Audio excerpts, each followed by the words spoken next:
এখন আমি আমার সোনাকে নিয়ে যাচ্ছি সিঁদুর দিতে, সিঁদুর খেলতে, মাকে আর কি সিঁদুর দেবো বলে যাচ্ছি।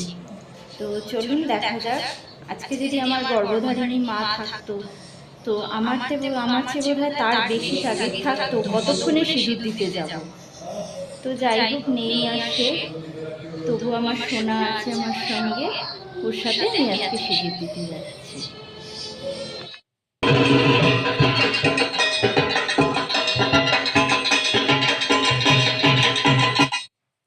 জানি এই ভিডিওটি যখন পোস্ট করছি তখন কিন্তু বিজয়া দশমী অলরেডি অনেক দিনই হয়ে গেছে।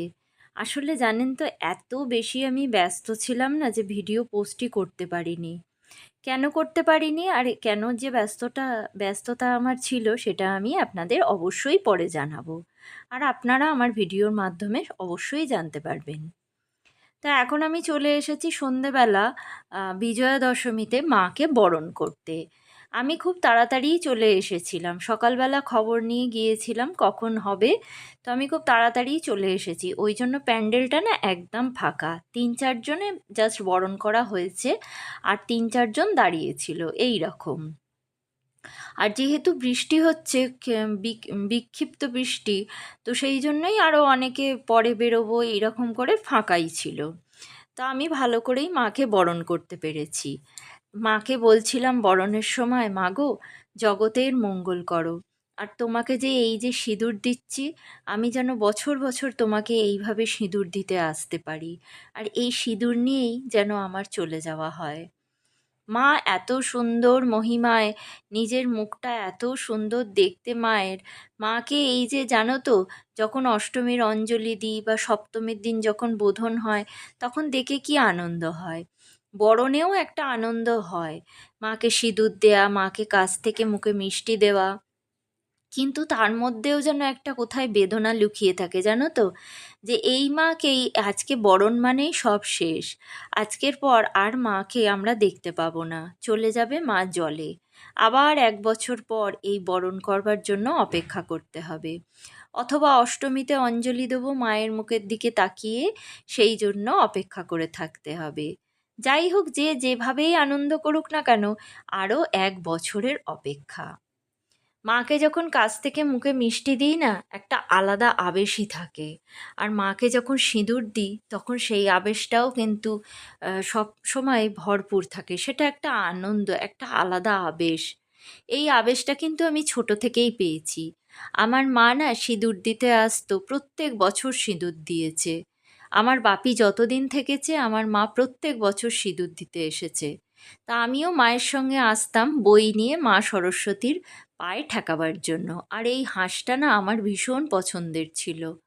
আমার মা যেরকম প্রত্যেক বছর 5 টাকা টাকা আর কি, 5টা 1 টাকার কয়েন নিয়ে যেতেন, আর প্রত্যেকটা প্রতিমার পায়ে ছুঁয়ে তারপর সেই টাকাটা মা নিজের ক্যাশ বাক্সে রাখতেন। তো আমিও সেটাই করি, এবং মা গত বছরেও আমাকে বলেছিল, আমি যখন সিঁদুর দেওয়ার জন্য তোড়জোড় করছি, যে তাহলে তুই 5টা টাকা নিয়েছিস তো, 5টা টাকা মা, মানে 5টা বিগ্রহ প্রতিমার পায়ে ঠেকিয়ে ওটা রেখে দিতে হয়, ওটা মঙ্গল।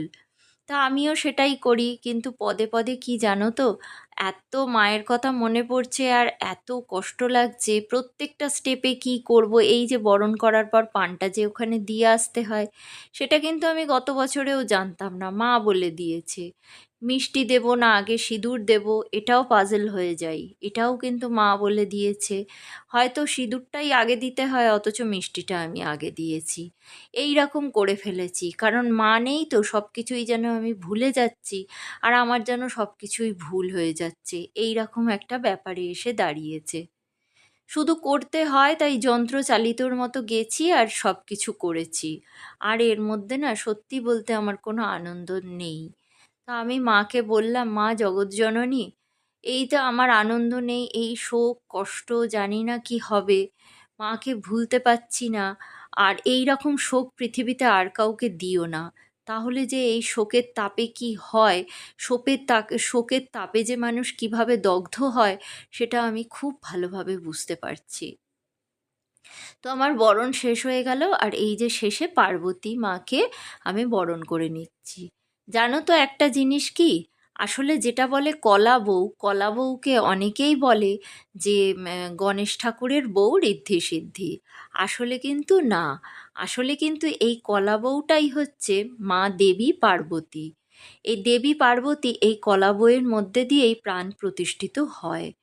এটা আসলে দেবী পার্বতীর এই যে বিগ্রহটা, এই বিগ্রহ তো আমরা মৃন্ময়ী, আর যেটায় প্রাণ প্রতিষ্ঠা করা হয় সেটা হচ্ছে এই কলা বউ। কলা বউই হচ্ছে আসল পার্বতী। আর আমার সিঁদুর দেওয়া হয়ে গেছে সবাইকে, আর এই ছেলেটা দাঁড়িয়েছিল, একেও সরস্বতী মা বলো, মা বিদ্যা দাও, বুদ্ধি দাও।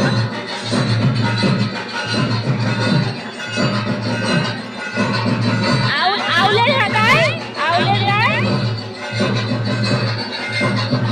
গণেশ ঠাকুরকে করো প্রণাম।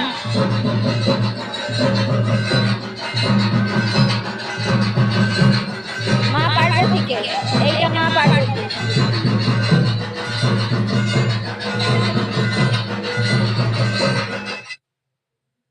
তারপরে বেরিয়ে এসে আমি একটু আমার দিব্যসোনাকেও সিঁদুর দিয়ে দিলাম, কারণ দু একজন আমাকে সিঁদুর দিয়েছে, সেটা আর আমি না তুলতে পারিনি, জানো তো। তারপরে সিঁদুর দিয়েছি, ওরও একটু শখ হচ্ছিল, ওকেও একটু সিঁদুর দিয়ে দিলাম, দিয়েই আমি বেরিয়ে পড়লাম বাড়িতে আসার উদ্দেশ্যে। আর বাড়িতে আসবো প্রত্যেক বছর মায়ের জন্য আর আমাদের আশ্রমের জন্য মিষ্টি কিনতাম। এবারে যেহেতু আশ্রমটা নেই আর পরের দিন, সেই জন্য মিষ্টি কেনার ব্যাপার নেই। তো যাই হোক, মনটা খুব খারাপ লাগছিল, আর দিব্যও বলল আমি একটা মিষ্টি খাবো, তো ওর জন্য একটু মিষ্টি নিয়ে নিলাম। আর পরের দিন সকালবেলা ঠাকুরকে মিষ্টি দিয়ে পুজো করব, তো সেই জন্য মিষ্টি নিয়ে একদম নিয়ে এলাম। বাড়িতে চলে এলাম, দাদার অসৌচ চলছিল, মাসির কাজের মানে মাসি তখন তো মারা গেছে, মাসির কাজও হয়নি, সেজন্য ও আর মামাকে প্রণাম করলো না, ও বাপিকে, মামনিকে, ঠাকুরকে সবাইকে প্রণাম করলো। নমস্কার, সকলকে জানাই বিজয়া দশমীর অনেক অনেক শুভেচ্ছা, ভালোবাসা এবং অভিনন্দন। আমার ভিডিও যে সব বড়রা দেখছেন তাদেরকে আমি জানাচ্ছি বিজয়ার শুভেচ্ছা এবং তাদের প্রতি আমি প্রণাম জানাচ্ছি। আর আমার যারা ছোটরা আছেন, যারা আমার ভিডিও দেখছেন, তাদের বিজয়ার অনেক অনেক শুভেচ্ছা জানালাম। আমরা দুজনে সিঁদুর দিয়ে চলে এসেছি। আমার সোনাও সিঁদুর দিয়েছে, মাকে আর কি প্রণাম করেছে, তো ওকেও আমি একটু সিঁদুর লাগিয়ে দিয়েছি, আর ও নিজে নিজেও কিছুটা মেখে নিয়েছে সুযোগ পেয়ে। আর আজকের এবছরের মতো সিঁদুর খেলা হয়ে গেল। আসছে বছর মাকে জানাই সবার মঙ্গল করো, সবার ভালো কাটুক। আসছে বছর যেন আমরা আবার এইভাবে সুন্দরভাবে আনন্দের সাথে আমরা সিঁদুর খেলতে পারি। তো ভিডিওটি আজ এই পর্যন্ত রাখলাম, ফিরবো নতুন ভিডিও নিয়ে। ততক্ষণের জন্য সবাই ভালো থাকবেন, সুস্থ থাকবেন, ভগবান সবার মঙ্গল করুন।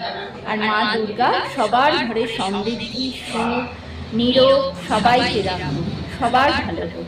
সবাইকে শুভ বিজয়। তারপরে এই যে আমরা প্যান্ডেলে গিয়ে কিছু ফটো ক্যাপচার করেছি নিজেদের আর কি স্মৃতি ধরে রাখার জন্য। তো দেখে নিন ফটোগুলো, আমি মা দুর্গার কাছে এই ফটো তোলা অষ্টমীতে তুলেছিলাম, আর এর মধ্যে তো আর বেরোয়নি, আর নবমীতেও কিছু কিছু আর কি তুলেছি, বেরিয়েছিলাম নবমীতে। তো এই ফটোগুলো নিয়েই ইতিহাস তৈরি হয়ে গেল।